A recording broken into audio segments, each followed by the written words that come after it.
Hallelujah. धन्यवाद धन्यवाद धन्यवाद। परमेश्वर अपने वचन को भेजकर परिस्थितियों को बदलता है। हालेलुया। जब आप पुराना नियम देखेंगे, हर एक परिस्थिति में कोई ना कोई आकर के और भविष्यवक्ता खड़ा हुआ है, और परमेश्वर ने अपने लोगों में से चुनकर किसी को खड़ा किया है, और वचन के द्वारा, उसके मुंह से जो वचन निकलता था उसके द्वारा परिस्थितियां बदली हैं। बोलो, मुझे वचन की जरूरत है, मुझे परमेश्वर के वचन की जरूरत है, जो मेरे जीवन को बदले, जो मुझे और बदले, जो मुझसे बात करे, जो मुझे प्रकाशन दे। Hallelujah hallelujah hallelujah. ओ धन्यवाद धन्यवाद धन्यवाद धन्यवाद। मनुष्य सिर्फ रोटी ही से नहीं, लेकिन हर एक वचन से जो परमेश्वर के मुंह से आता है जीवित रहता है। Hallelujah hallelujah. धन्यवाद करें परमेश्वर को उसके जीवित वचन के लिए।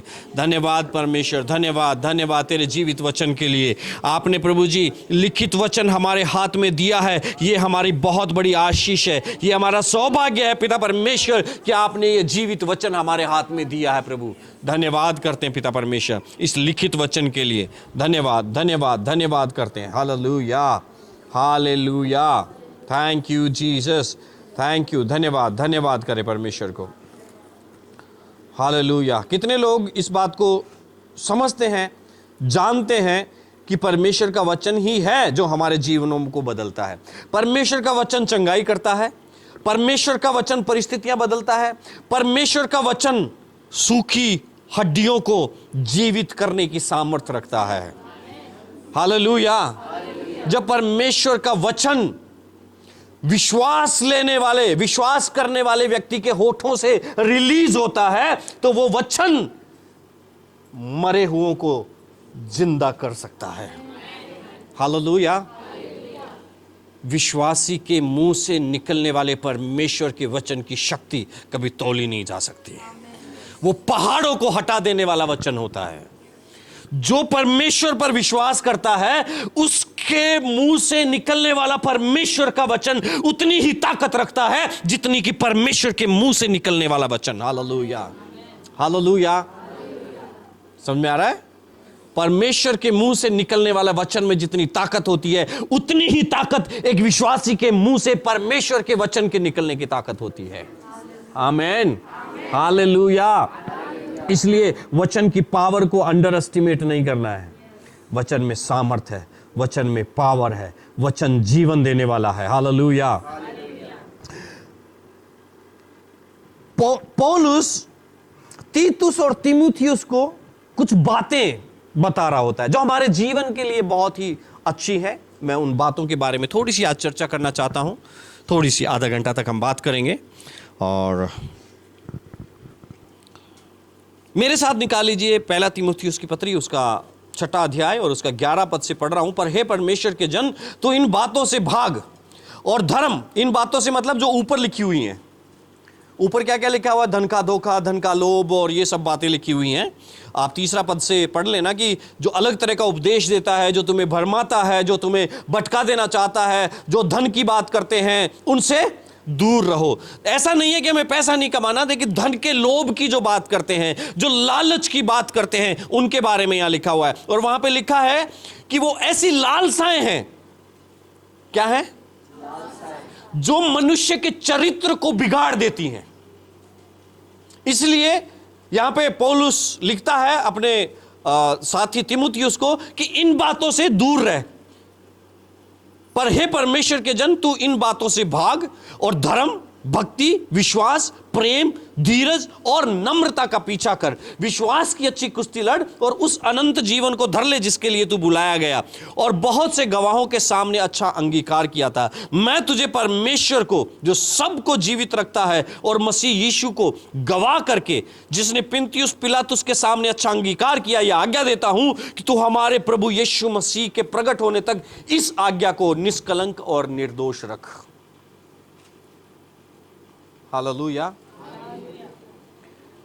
परमेश्वर की जो आज्ञा आपको मिली हुई है, परमेश्वर का जो वचन आप तक पहुंचा है, उसे निष्कलंक और निर्दोष रखना है।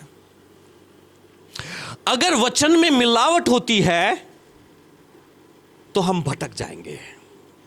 परमेश्वर ने अदन की वाटिका में आदम को कहा कि तू इस पेड़ के फल को मत खाना, क्योंकि जिस दिन तू इस पेड़ के फल को खाएगा तू मर जाए। लेकिन वहां पे एक आया और उसने भटकाया और उसने उसमें मिलावट की। क्या सच में ऐसा कहा था? जब ये बात होती है ना कि सच में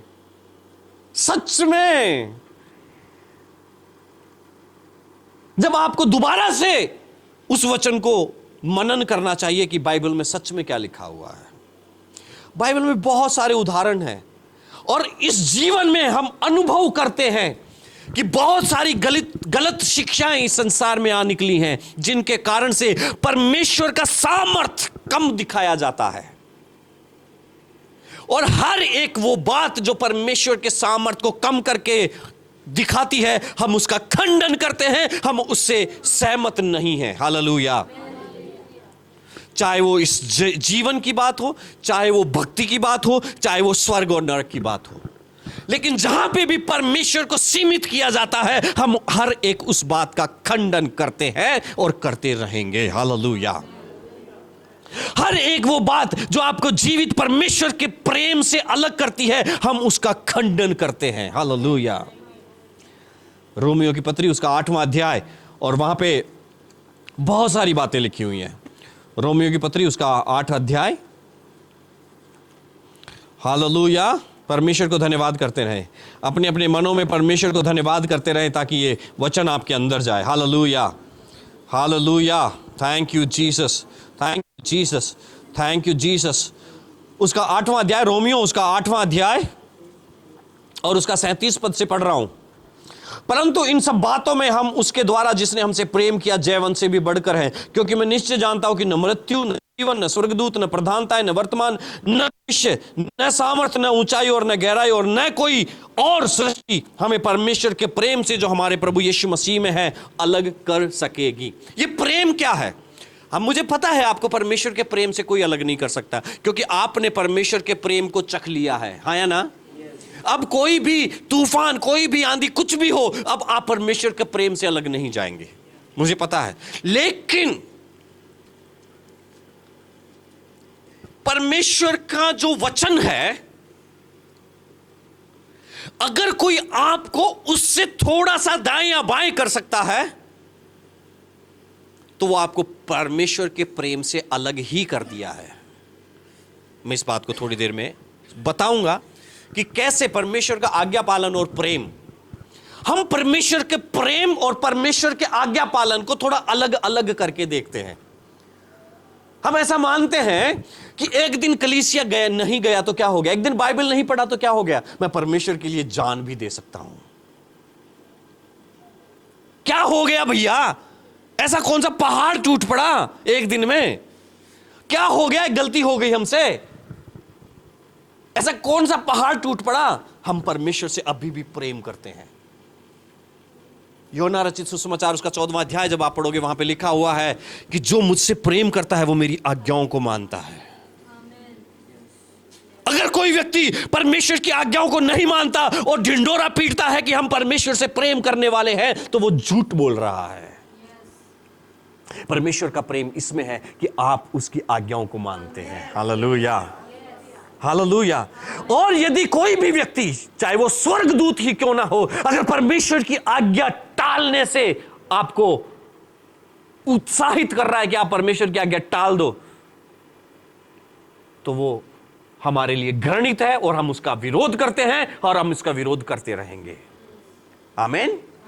इसलिए परमेश्वर के वचन को सही सही जानना बहुत जरूरी है, पहली बात। दूसरी बात, अगर आप परमेश्वर के वचन को सही सही जानते हो, उस पे चलना, उसको मानना बहुत जरूरी है। हो सकता है कि आप परमेश्वर के वचन को जानते नहीं हो, इसको खोल दो। हो सकता है कि आप परमेश्वर के वचन को जानते नहीं हो, इस कारण से, मेरी बात ध्यान से सुनो, कोई बात नहीं, बिजली गई तो आ जाएगी, मेरी बात मैं दोबारा दोहरा रहा हूं, ध्यान से सुनो। हो सकता है अगर आप परमेश्वर के वचन को नहीं जानते हो, हम कम दोषी ठहरे, क्योंकि हमें जानता ही नहीं, हम जानते ही नहीं है, वो प्रकाशन हमने पाया ही नहीं। लेकिन अगर आप जानते हो और फिर भी आज्ञा पालन में नहीं चल रहे हो, तो यह बात सही नहीं है, और यह बात धीरे धीरे आपको परमेश्वर के प्रेम से अलग कर देगी। समझ में आ रहा है? दोबारा दोहराऊं, यह समझ में आ गया?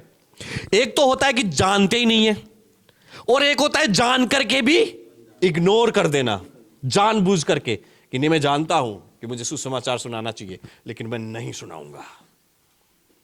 बाइबल में लिखा है, अगर कोई भलाई करना जानता है और नहीं करता तो ये उसके लिए पाप है। जो नहीं जानता भलाई करना, उसको माफी मिल जाएगी, क्योंकि उसको मालूम ही नहीं है भलाई कैसे होती है। लेकिन अगर कोई भलाई करना जानता है, अगर कोई प्रार्थना करना जानता है, अगर कोई चंगाई करना जानता है, अगर कोई छुटकारा देना जानता है, अगर कोई जानता है कि इसके दुख का इलाज बाइबल में है, और अगर आप उसका इलाज नहीं कर रहे हो, तो यह पाप है। हालेलुया। परमेश्वर हमसे बात कर रहा है, बोलो मेरे से बात कर रहा है। हालेलुया। इसलिए पौलुस तीमुथियुस को कहता है, इन सब बातों से दूर रहे, लेकिन धार्मिकता, प्रेम, सच्चाई, इनका पीछा कर। ये वो बातें हैं जिनमें जीवन है। बूढ़ी किसी कथा कहानियों में जीवन नहीं है। एक राजा था, उसके 3 रानियां थी, उसके 2 राजकुमार थे, उसके एक राजकुमारी थी। वहां पे बहुत बड़ी लड़ाई हुई और एक राजा ने दूसरे राजा को जीत लिया। इन बातों में जीवन नहीं है, लेकिन जो बातें परमेश्वर के मुंह से निकलती हैं उनमें जीवन है, और वो हड्डियों को इंसान बना सकता है। हालेलुया। सूखी हड्डियों में जान डाल सकता है। जो आपकी परिस्थितियों को बदल सकता है, वो ताकत इस वचन में है। जो आपके आगे आए लाल समुद्र को 2 भाग कर सकता है, वो ताकत इसमें है। जो आपके जीवन में जो कड़वा सोता निकला है, उसको वो मीठा करने का पावर रखता है। Hallelujah, hallelujah. Oh thank you. कुछ देर परमेश्वर को धन्यवाद करें। Hallelujah. Thank you Jesus, thank you Jesus. धन्यवाद, धन्यवाद परमेश्वर, धन्यवाद। Hallelujah, hallelujah. शकोल हर मन मंदा रेश खिलबरी रातों को रोकोठो। पहला राजा और उसका 13वां अध्याय में एक बहुत ही अच्छी कहानी है। एक घटना वहां पे घटी है। एक राजा था इज़राइल में, यरूशलेम और बेतेल की घटना है। एक नया नबी को परमेश्वर ने खड़ा किया और जाकर के कहा कि तू ये भविष्यवाणी वहां पे कर, और उसको आज्ञा दी कि तू ना तो वहां का पानी पीना, न खाना खाना, और जिस रास्ते से जा रहा है उस रास्ते से वापस भी मत आना। और ये जवान लड़का वहां पे गया और उसने भविष्यवाणी करी कि ये वेदी ढा दी जाएगी, ये वेदी टूट जाएगी, इसकी राख बिखर जाएगी। तो वहां पे राजा बैठा हुआ था, क्योंकि वहां पे कुछ गलत काम हो रहे थे, वहां पे मूर्ति पूजा हो रही थी, सच्चे परमेश्वर से लोग दूर हो गए थे, परमेश्वर के वचन को, उसकी व्यवस्था को टालने वाले लोग हो गए थे। और यहां तक कि राजा खुद ऐसे लोगों को सपोर्ट कर रहा था, और राजा खुद कह रहा था कि यहां पे धूप जलाओ। तो ये भविष्यवक्ता वहां पे गया और जाकर के उसने कहा कि ये वेदी टूट जाएगी और ऐसा ऐसा होगा। वहां पे आप पढ़ लेना। तो राजा ने अपना हाथ बढ़ा करके कहा कि पकड़ो उसे, और वहां पे लिखा है कि राजा का हाथ तुरंत सूख गया। क्यों सूख गया? क्योंकि एक नबी वहां पे आया था जो परमेश्वर का वचन लेकर के आया था। जब आप परमेश्वर का वचन लेकर के जाते हो तो आपके विरोध में उठने वाला हर एक हाथ सुखा दिया जाता है। जब आप परमेश्वर का वचन लेकर के जाते हो, आपके विरोध में बातें करने वाले लोग शर्मिंदा होते हैं। जब आप परमेश्वर का सच्चा वचन, मैं मिलावट किया हुआ वचन नहीं, भैया कुछ भी करो लेकिन यीशु मसीह का नाम, सोने से पहले जरूर प्रार्थना करना, दिन में कुछ भी करो, नहीं, परमेश्वर ऐसा परमेश्वर नहीं है। उसका सत्य वचन आप जो जानते हो और जिसे प्रचार करते हो, जिसमें कोई मिलावट नहीं है, उस वचन के कारण आपके विरोध में उठने वाली हर एक आवाज बंद कर दी जाएगी। हालेलुया। राजा का हाथ सूख गया और उसने बोला, हे नबी, हे प्रभु के दास, मेरे लिए प्रार्थना कर ताकि तेरा परमेश्वर मेरे पाप को माफ करे और मुझे चंगा करे। और उसने प्रार्थना करी और वो राजा चंगा हो गया। और जब वो नबी वापस जा रहा था, आपको पता है ना कैसे चलेगा अगर राजा का हाथ सूख गया और फिर सब पूरी जनता के देखते देखते वापस हाथ ठीक हो गया, तो वो नबी कैसे जाएगा? सीना तान के, थोड़ा घमंड के साथ। और प्रभु के दासों को ऐसा होना चाहिए, थोड़ा एटीट्यूड रखना चाहिए हमेशा। नहीं मैं तो मिट्टी हूं, मैं तो मूर्ख हूं, आप लोग तो ज्ञानी हो। नहीं, परमेश्वर के दास को थोड़ा एटीट्यूड रखना चाहिए, क्योंकि वो राजाओं के राजा का दास है। हालेलुया। और ये भाई साहब बड़े एटीट्यूड के साथ जा रहे थे। परमेश्वर ने बहुत बड़ा चमत्कार किया। चमत्कार क्यों किया? क्योंकि वो परमेश्वर के वचन को प्रचार कर रहा था। परमेश्वर ने ऐसा कोई वायदा उससे किया नहीं था कि मैं तेरे द्वारा परमेश्वर का हाथ सुखा दूंगा, लेकिन ये चमत्कार अचानक से हो गया। मैं आपको बताऊं, अगर आप परमेश्वर के वचन के सच्चाई से जानने वाले हो और उस पर चलने वाले हो, तो आपको चिंता करने की जरूरत नहीं है कि चमत्कार होगा कि नहीं होगा। क्योंकि परमेश्वर अपने वचन को चमत्कारों के द्वारा ही सिद्ध करता है। हालेलुया। हम वचन को छोड़कर चमत्कारों के पीछे भागते हैं, यहां पे गड़बड़ होती है। इस नबी ने कोई चिंता नहीं करी कि कोई चमत्कार होगा कि नहीं होगा। मुझे आज्ञा मिली है, मुझे ये वचन पहुंचाना है, और उसने वो वचन पहुंचाया, अपना काम किया। परमेश्वर ने अपने आप चमत्कार किया और पूरी जनता में भय आ गया, राजा में डर आ गया। ये जीवते परमेश्वर का सामर्थी नबी है। हालेलुया, है ना। वो तो जीवते परमेश्वर का नबी था, लेकिन मैं सामर्थी नबी लगा रहा हूं, क्योंकि जीवते परमेश्वर का दास सामर्थी दास होता है। जीवते परमेश्वर का विश्वासी सामर्थी विश्वासी होता है। जीवते परमेश्वर की प्रजा सामर्थी प्रजा होती है। जीवते परमेश्वर की प्रजा कमजोर प्रजा नहीं होती है। बोलो, हम सामर्थी हैं, क्योंकि हम जीवते परमेश्वर के जीवते वचन को मानने वाले लोग हैं। Hallelujah, hallelujah. सत्य वचन अगर आपके अंदर है, बिना मिलावट किया हुआ वचन अगर आप मान रहे हैं और आज्ञा पालन कर रहे हैं, तो चिन्ह और चमत्कार आपके पीछे पीछे अपने आप होते रहेंगे। आपको पता भी नहीं चलेगा। तीसरे दिन लोग आकर के आपको बताएंगे। आपको पता है, जब आप वहां आए थे, उस खाट पर आप बैठे थे, आपके जाने के बाद मेरा भतीजा जिसके 4 दिन से बुखार था, उस खाट पे बैठा, आपके जाते ही वो अपने आप ठीक हो गया। आपको पता भी नहीं चलेगा। हालेलुया, आपको पता भी नहीं चलेगा, क्योंकि साइंस एंड वंडर्स आपके आगे आगे, आपके पीछे पीछे चलेंगे। हालेलुया। ये नबी थोड़ा एटीट्यूड के साथ निकला।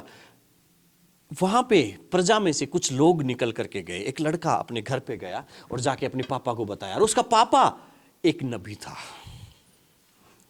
बूढ़ा नबी लिखा है उसको बाइबल में। इसने दुनिया देखी थी,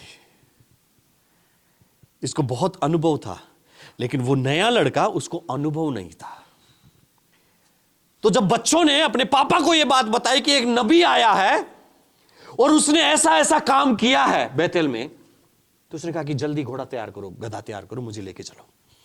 और किस रास्ते से गया? बोले उस रास्ते से गया है। तो ये जल्दी से तैयार होकर के काटी कसी और गधे पे बैठ करके निकला।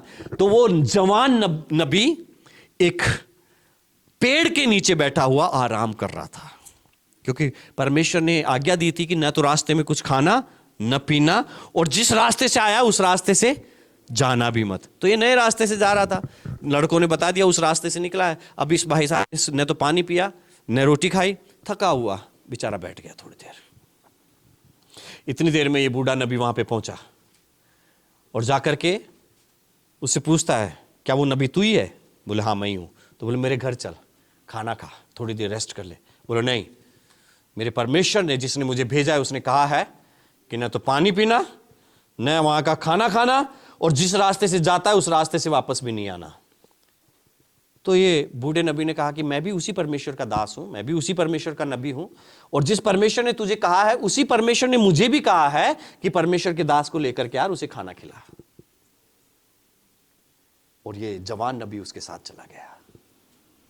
गलत किया सही किया? गलत किया ना, क्योंकि परमेश्वर ने उसको आज्ञा नहीं दिया था। समझ में आया? और ये बूढ़े नबी ने झूठ बोला। समझ में आया? और ये जवान नबी बूढ़े नबी के घर पे गया, वहां पे खाना खाया। जब इसने खाना खाया तो बूढ़े नबी के पास, जवान नबी के पास नहीं, बूढ़े नबी के पास परमेश्वर का वचन पहुंचा, क्योंकि इसने मेरी आज्ञा को तोड़ दिया है, इसलिए अब ये मैं अपनी सुरक्षा को इसके ऊपर से हटा लेता हूं। क्या किया? परमेश्वर ने अपनी सुरक्षा को उसके ऊपर से हटा लिया। हम पढ़े उसमें पहला राजा और उसका 13वां अध्याय 18 पद में लिखा है, जैसा तू नबी है वैसा ही मैं भी हूं, और मुझसे एक दूत ने यहोवा के से वचन पाकर कि एक उस पुरुष को अपने संग अपने घर लौटा लिया कि वह रोटी खाए और पानी पिए, और उसने उससे झूठ कहा। 18 पद 13 का 18 वहां पे साफ लिखा हुआ है कि उसने झूठ कहा, और ये जवान नबी ने उसके झूठ पर विश्वास किया। समझ में आया? किस पर विश्वास किया? बहुत सारे लोग आकर के कहेंगे बहुत अच्छी लाग रही है, आपको पता है झूठ बोल रहा है सही बोल रहा है, विशेषकर औरतों को पता चल जाता है ना? हाँ या ना? लेकिन क्योंकि कान बड़ा सुनना चाहते हैं, अच्छी लग रही है आज। कई बार हमारे पास भी आते हैं, भाई साहब आप बहुत अच्छे लग रहे हो, मुझे पता है मैं अच्छा लगता हूं।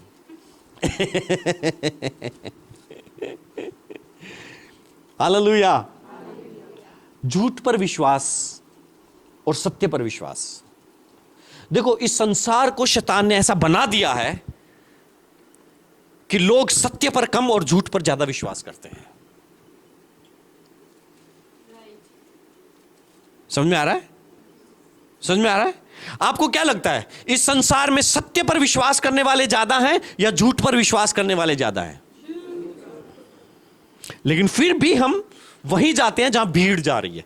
हमें पता है कि झूठ ज्यादा फैलता है, हमें पता है झूठ के रास्ते में ज्यादा लोग जाते हैं, सत्य के मार्ग में बहुत कम लोग चलते हैं, लेकिन फिर भी हम भीड़ में जाते हैं। खैर, इस जवान नबी ने झूठ पर विश्वास किया, उसके घर में गया, खाना खाया।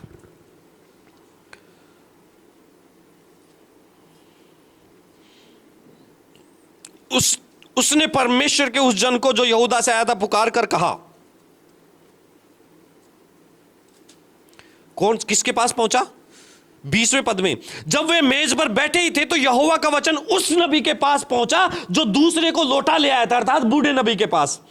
उसने परमेश्वर के उस जन को जो यहूदा से आया था, अर्थात जवान नबी, पुकार कर कहा, यहोवा यूं कहता है, इसलिए कि तूने यहोवा का वचन न माना और जो आज्ञा तेरे परमेश्वर यहोवा ने तुझे दी थी उसे भी न माना, परंतु जिस स्थान के विषय में उसने तुझसे कहा था उसमें न तो रोटी खाना और न पानी पीना, उसी में तूने लौट कर रोटी खाई और पानी भी पिया। इस कारण तुझे अपने पुरखाओं के कब्रिस्तान में मिट्टी नहीं दी जाएगी। जब वह खा पी चुका तब उसने परमेश्वर के उस जन के लिए जिसको वह लौटा ले आया था गधे पर काठी बंधाई। तब वह मार्ग में चल रहा था तो एक सिंह उसे मिला और उसको मार डाला और उसका शव मार्ग पर पड़ा रहा, और गधा उसके पास खड़ा रहा और सिंह भी उसके शव के पास खड़ा रहा।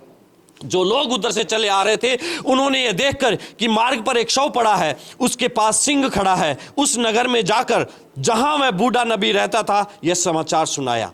26 पद, यह सुनकर उस नबी ने जो उस मार्ग पर से लौटा ले आया था कहा, परमेश्वर का वही जन होगा जिसने यहोवा के वचन के विरुद्ध किया था, इस कारण यहोवा ने उसको सिंह के पंजे में पड़ने दिया और यहोवा के उस वचन के अनुसार जो उसने उससे कहा था सिंह ने उसे फाड़कर मार डाला होगा। आप सुन इस कहानी को।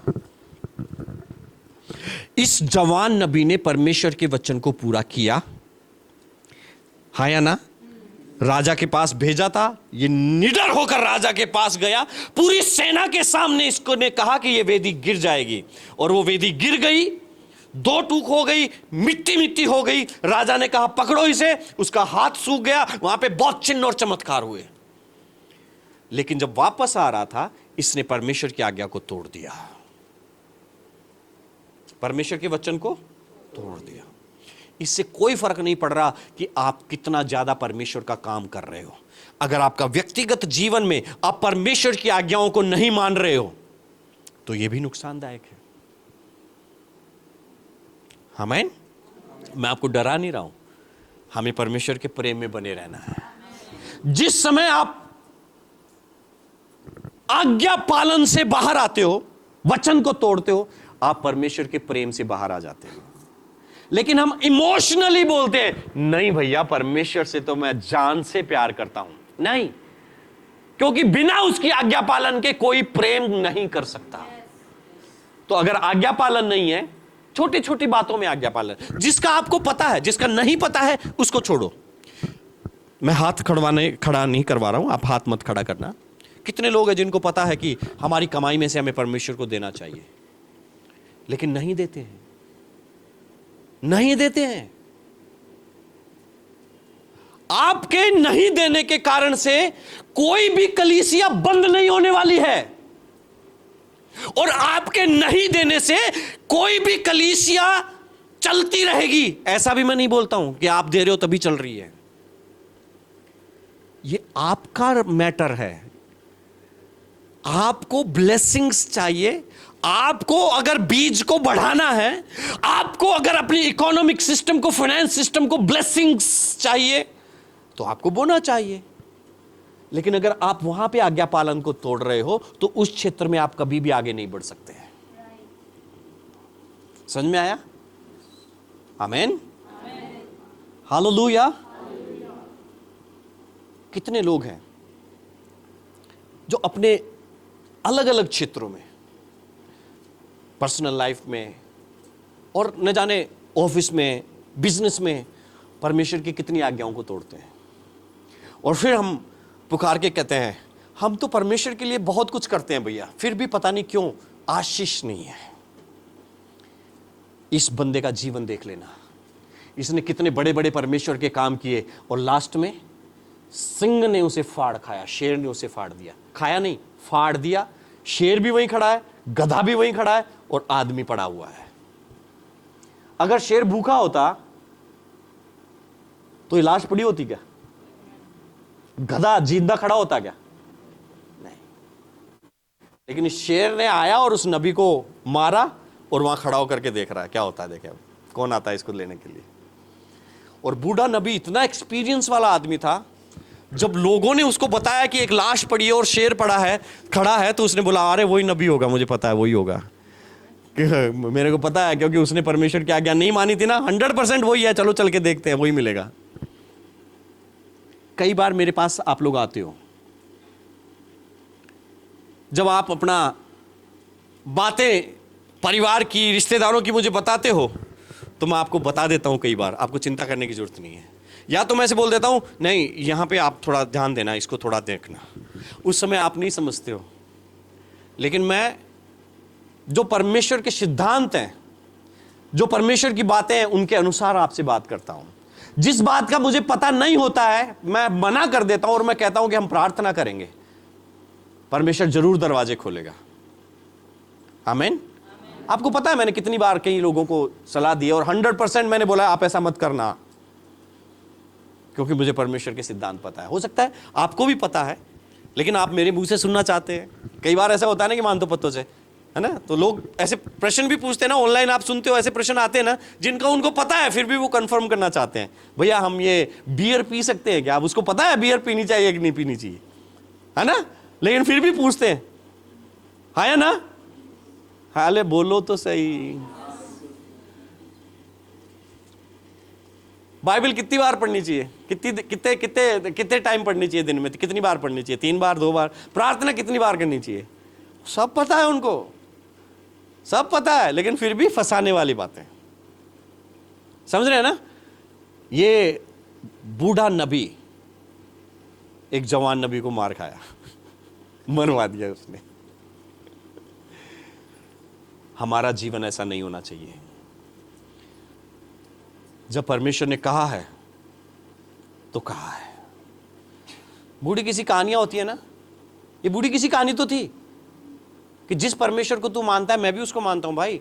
जिस परमेश्वर ने तेरे को कहा है ना कि तू खाना मत खाना, उसी ने बोला है कि एक जवान नबी जा रहा है इधर से, उसको लेकर के खाना खाए। तो वो नबी को कहना चाहिए था कि वो परमेश्वर मुझे खुद कह देगा तू रास्ते से हट।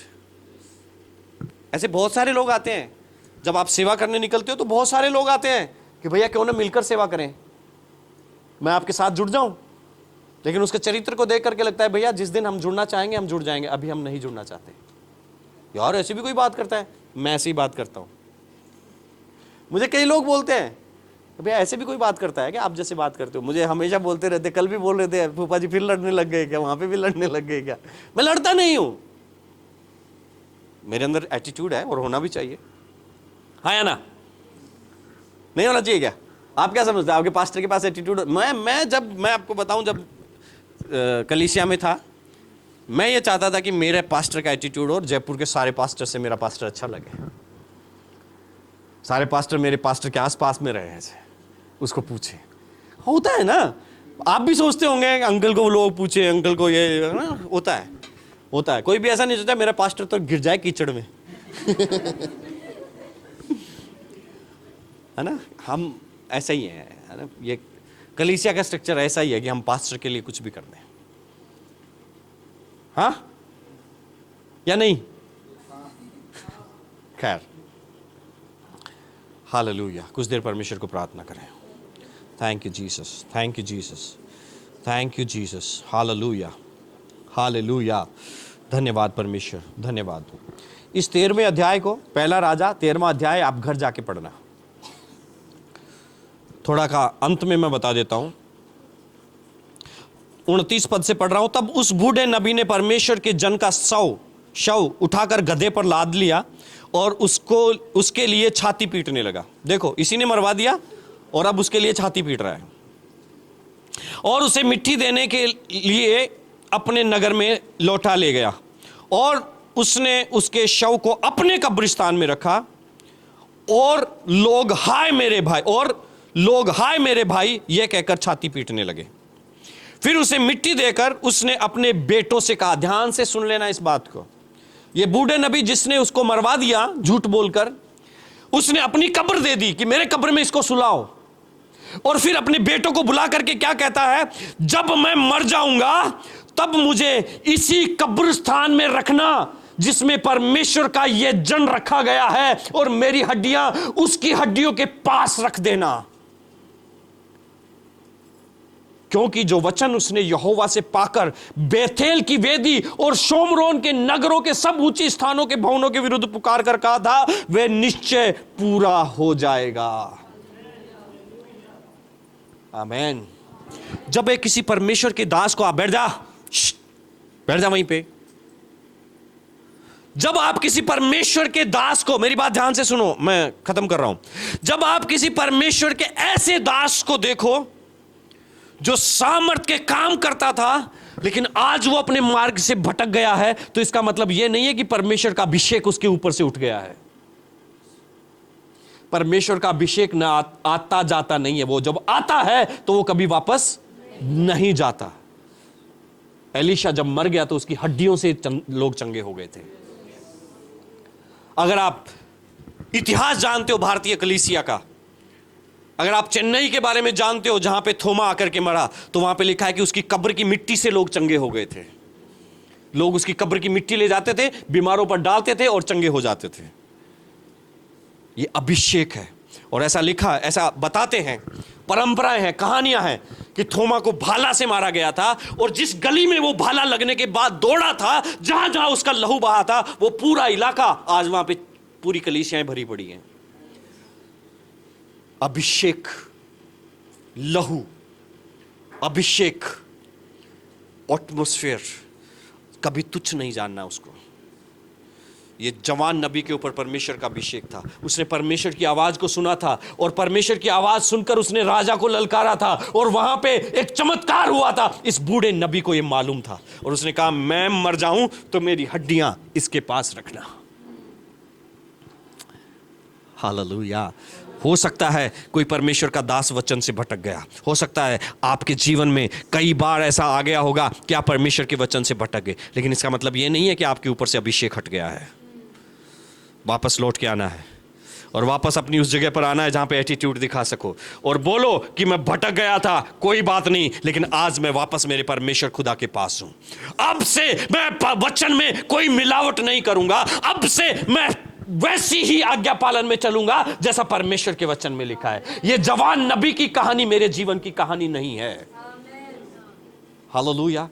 और ये बूढ़े नबी के जीवन की कहानी भी मेरी कहानी नहीं है। न तो मैं भटकूंगा और न मैं किसी को भटकाऊंगा, लेकिन सीधा मार्ग लोगों को मैं बताऊंगा। Hallelujah, hallelujah. Thank you Jesus. कुछ देर परमेश्वर को धन्यवाद करें। खानी रोशी खला ब्राना के तेरे केटे रहा ठुल बुरी था रहा तेरे के तेरे केटे। जो वचन आप सुनते हैं उस पे मनन करें, उस पे ध्यान दें। Hallelujah, hallelujah. ये वचन सच्चा है, आपको कभी गिरने नहीं देगा, आपका मुंह कभी काला नहीं होने देगा। मैं आपको बताऊं, जब आप वचन पे चलते हैं, सच्चे वचन पे, आज्ञा पालन में चलते हैं, ये भेंट चढ़ाने से उत्तम है। परमेश्वर भेंट चढ़ाने से ज्यादा प्रसन्न इस बात से होता है कि उसकी आज्ञा पालन किया जाए। हालेलुया। आप आज्ञा पालन कर रहे हैं और हो सकता है कि आपको किसी को देने के लिए कुछ नहीं है, लेकिन आप आज्ञा पालन में चल रहे हैं, तो ये उत्तम है। हालेलुया, ये उत्तम है। बोलो उत्तम है। सबसे अच्छा है वचन को जानो और उसके अनुसार अपना जीवन को बिताओ। हालेलुया। चिन्ह और चमत्कार आपके पीछे पीछे चलते रहेंगे। आपके विरोध में जो अंगुलियां उठाएंगे उनके हाथ सुखा दिए जाएंगे। हालेलुया। इसलिए सुरक्षा परमेश्वर की ओर से है, लेकिन बात यह है कि आप उसके वचन के दायरे में रहें। आमेन, हालेलुया। बोलो परमेश्वर के वचन का दायरा मेरे जीवन का दायरा। मेरा जीवन परमेश्वर के वचन से बढ़कर नहीं हो सकता। मेरा जन्म वचन में हुआ है और मैं वचन में ही मर जाऊंगा। मेरा जीवन वचन है। आमेन। कितने लोग जानते हैं इस बात को कि आपका नया जन्म परमेश्वर के वचन से हुआ है? हम वचन में ही जीते हैं और वचन में ही मरते हैं। Hallelujah, hallelujah. मरते हैं मतलब अनंत काल तक हम नहीं मरेंगे। Hallelujah, hallelujah. क्योंकि परमेश्वर का वचन कभी मरता नहीं है ना? हालेलुया। सो कोई भटकाया नहीं जाए। मेरा आज का वचन का संदेश का मतलब यही है। बहुत तरह की बातें इस संसार में चल पड़ी हैं, है ना? ये ना करना, वो ना करना, ये ना खाना, वो ना खाना, इसे ना टच करना, उसे ना टच करना। प्रियो, ये सब बातें आपको भटका देने के लिए है। कोई नहीं चाहता कि आप आगे बढ़े। कोई नहीं चाहता कि दूसरे लोग क्यों चाहेंगे कि आप आगे बढ़ो। मैं तो यही चाहूंगा सब लोग मुझे पूछें, आपको क्यों पूछें? मैं इंसान की तर्ज पे कह रहा हूं। मेरी इच्छा है कि यहां बैठा हुआ हर एक 10-10 हजार को चेले बनाए। मेरी ये इच्छा है कि यहां बैठा हुआ हर एक व्यक्ति लाखों लाख दुष्ट आत्माओं को निकाले। यहां बैठा हुआ हर एक आदमी हजारों हजारों को चंगा करे। Hallelujah, hallelujah. क्योंकि जो परमेश्वर का बीज आपके अंदर है उसको कोई रोक नहीं सकता है। Hallelujah, hallelujah. परमेश्वर आपको बहुत बहुत आशीष करे। मैं कुछ देर प्रार्थना करना चाहता हूं।